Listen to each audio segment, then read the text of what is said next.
સમાચાર સુરેન્દ્રનગરથી। સુરેન્દ્રનગરના પૂર્વ કલેક્ટર રાજેન્દ્ર પટેલની જામીન અરજી પર આજે સુનાવણી હાથ ધરવામાં આવશે। જમીન કૌભાંડ કેસના આરોપીની જામીન અરજીની ગ્રામ્ય કોર્ટમાં સુનાવણી હાથ ધરાશે તો 1500 કરોડના કૌભાંડ કેસમાં ઈડીએ પૂર્વ કલેક્ટર રાજેન્દ્ર પટેલની ધરપકડ કરી હતી।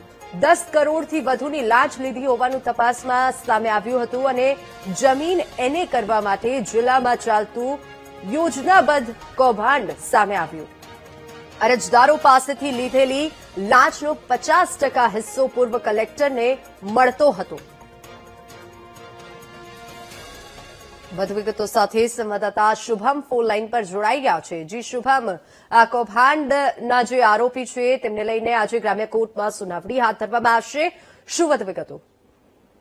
ચોક્કસ સુરેન્દ્રનગર સ્થિત જે કલેક્ટર છે જમીન કૌભાંડનો મામલો છે તેમાં આ કલેક્ટર રાજેન્દ્ર પટેલ છે તેને જામીન અરજી છે તે કોર્ટમાં કરી છે।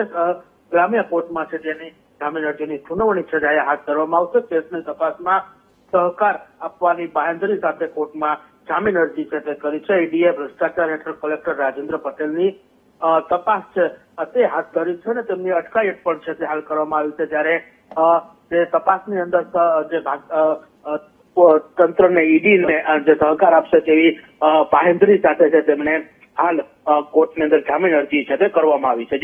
જી બિલકુલ શુભમ, આભાર સમગ્ર માહિતી બદલ।